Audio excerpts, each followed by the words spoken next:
para contar o que já se sabe sobre a polilaminina, uma molécula que vem ganhando espaço de noticiário, de redes sociais, gerando curiosidade, interesse e uma expectativa gigantesca em pessoas que têm lesões medulares.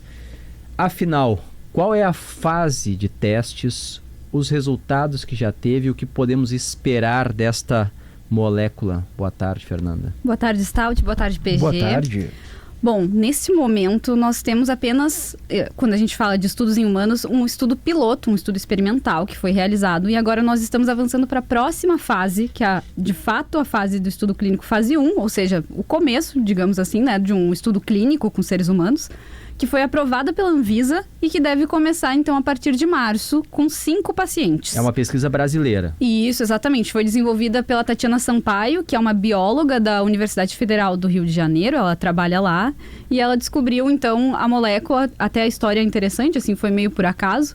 E começou a testar e viu que tinha potencial, então, para tratar lesões medulares. Mas eu acho que é importante a gente também voltar do começo mesmo e explicar o que é a polilaminina para quem não sabe, né? A polilaminina é uma substância produzida em laboratório a partir da laminina, que é uma proteína natural encontrada no corpo humano. A laminina atua principalmente no desenvolvimento embrionário, orientando o crescimento dos neurônios, quase como indicando um caminho. E a polilaminina, então, reúne várias moléculas da laminina, né? É uma reunião delas, digamos assim, para formar uma versão potencializada, então, isso seria a polilaminina. E a proposta é criar um caminho artificial e estimular que o axônio, que é o prolongamento do nervo, volte a crescer após uma lesão. A substância é aplicada diretamente na medula espinhal, que é responsável por conectar o cérebro ao corpo, por enviar movimentos e trazer sensações de volta. Nas lesões medulares, os neurônios acabam sendo lesionados e eles deixam, então, de transmitir comandos motores e sensoriais para o cérebro. Ou seja, em acidentes pode ter uma ruptura parcial ou total. Isso, a lesão completa ou incompleta. Acabando com essa comunicação e daí tendo reflexo, que pode ser, por exemplo, não conseguir movimentar nenhum dos membros ou só os membros inferiores. Exatamente. E ela faria o papel como se fosse uma ponte. Exatamente. Ela atuaria, assim, como um suporte estrutural para ajudar o neurônio a voltar a crescer, digamos assim. Ela estimularia esse crescimento nervoso e a recuperação dos neurônios, né? Esse é o potencial dela que está sendo estudado. Então, permitiria uma reconexão nervosa. Também teria o potencial de proteger as células nervosas e reduzir processos inflamatórios que acontecem, então, quando ocorre uma lesão medular. Esse teste com 5 pacientes não começou ainda? Ainda não. A partir de março vai ser iniciado. Mas já tem relatos de pacientes que usaram. Isso, exatamente. Nós temos algumas fases anteriores que foram realizadas, né? Tem in vitro, né? Estudo nas células, depois teve estudo em cães. Só que o estudo em cães, vale ressaltar que ele foi com lesões crônicas, ou seja, não eram as lesões agudas, não eram traumas, por exemplo, que aconteceram há poucos dias ou há poucas semanas. Eram pacientes que já... pacientes, no caso, cães, que já estavam com a lesão há mais tempo. E depois foi feito um estudo piloto com 8 seres humanos, 2 acabaram morrendo, não por questões relacionadas ao uso da polilaminina, mas pelo trauma que eles tiveram, né? E todos os pacientes tiveram algum grau de recuperação motora. Mas um deles, que era tetraplégico, né? Eles dizem que ele voltou a caminhar e a gente viu alguns vídeos, né, circulando na internet. Então, teria essa recuperação parcial desses movimentos.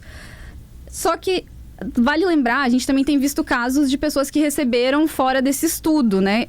Para eu contextualizar um pouquinho mais, o estudo piloto foi realizado em 2018. Então, a gente tem esses dados, por enquanto, só desse estudo. Ele não configurou esse estudo clínico que vai ser realizado a partir de agora. Mas a gente sabe que já tem pessoas que estão recebendo a substância por via judicial e que também tem, então, relatos de melhora motora, que são os casos de uso compassivo, que é quando as pessoas solicitam para a Anvisa o uso de um tratamento experimental, ou seja, é uma droga que não foi aprovada, não está disponível comercialmente, mas pode ser usada naqueles casos em que o paciente não tem mais nenhuma opção, e aí ele pode ser avaliado e liberado. Esse estudo com humanos, tem algumas questões que estão sendo questionadas por cientistas. Uma delas, por exemplo, é o fato de que ele ainda é um pré-print, ou seja, ele não foi revisado por outros cientistas, por pares, e nem publicado ainda em uma revista científica, que são etapas importantes. Mas a principal crítica é porque a pesquisa não teve grupo controle, que é muito importante para comprovar que a melhora que eles relatam veio de fato do tratamento, ou seja, veio da substância. Outra questão que eles apontam, que pode ser assim, um problema, é o número de pacientes avaliados, que é muito pequeno, são 8, e só 6 realmente participaram, porque 2 acabaram falecendo. Eu conversei com especialistas, com médicos que trabalham especificamente nessa área, um pouquinho para entender, né, o que se sabe até agora. Então, a gente vai ouvir um trecho do que diz o Rafael Carra, que é neurologista, e ele integra o Departamento Científico de Transtornos do Movimento da Academia Brasileira de Neurologia. E a importância, né, porque exatamente por isso que na pesquisa clínica temos todas as fases de estudo para a gente considerar que algo seja realmente eficaz, né, porque o fato de estar numa pesquisa clínica, traz, só por estar numa pesquisa clínica, sem necessariamente receber o tratamento, traz em geral uma melhora acima do normal, quanto existe um pouco de efeito de sorte, né?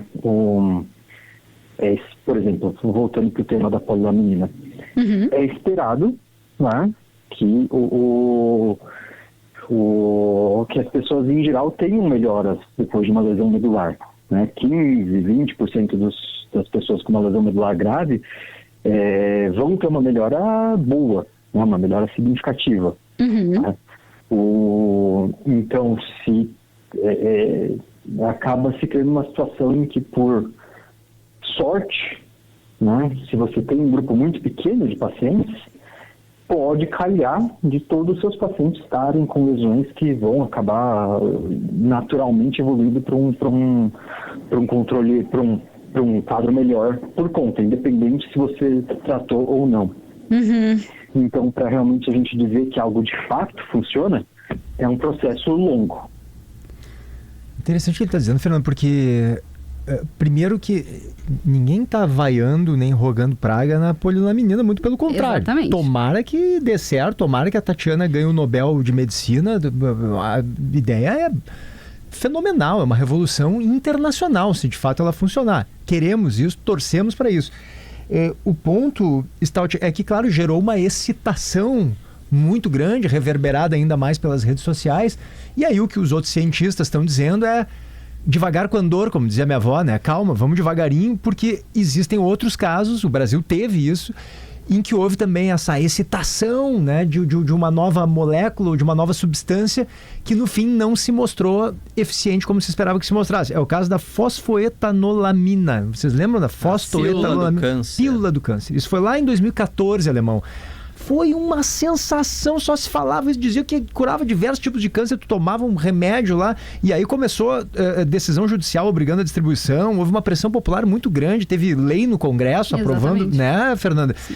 E no final, quando foram feitos ensaios clínicos controlados, que é o que tu está dizendo que não temos, infelizmente, ainda com a polilaminina, mas eles vão começar, não havia eficácia comprovada contra o câncer, essa pílula do câncer, tanto que não se fala mais nela, né? O entusiasmo veio abaixo, as pessoas, os pacientes foram expostos a uma falsa esperança, quer dizer, por isso que a gente diz, calma lá, né? Tem um passo a passo, um processo que a ciência precisa cumprir, né? É importante nesse caso que não é uma descoberta de fundo de quintal, é dentro de uma universidade reconhecida, a Universidade Federal do Rio de Janeiro, pesquisadores sérios. Uma estrutura para fazer o respaldo e com o acompanhamento da Anvisa para fazer os testes dentro daquilo que tem que ser para garantir essa esperança real.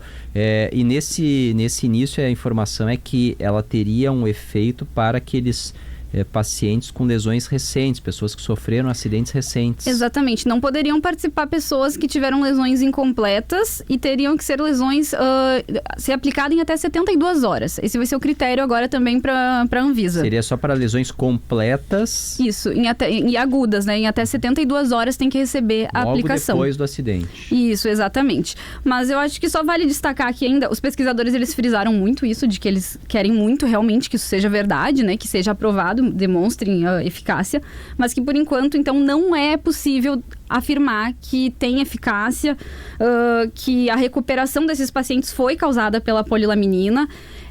Uma coisa que os cientistas destacam é que essa melhora que os pacientes tiveram pode ter ocorrido por uma evolução natural, como a gente ouviu o Rafael falando, pela reabilitação intensiva que alguns pacientes receberam, né, um acompanhamento assim mais próximo, ou até por uma saída do choque medular, que daí é um estado que alguns pacientes, quando sofrem uma lesão medular, é como se eles ficassem...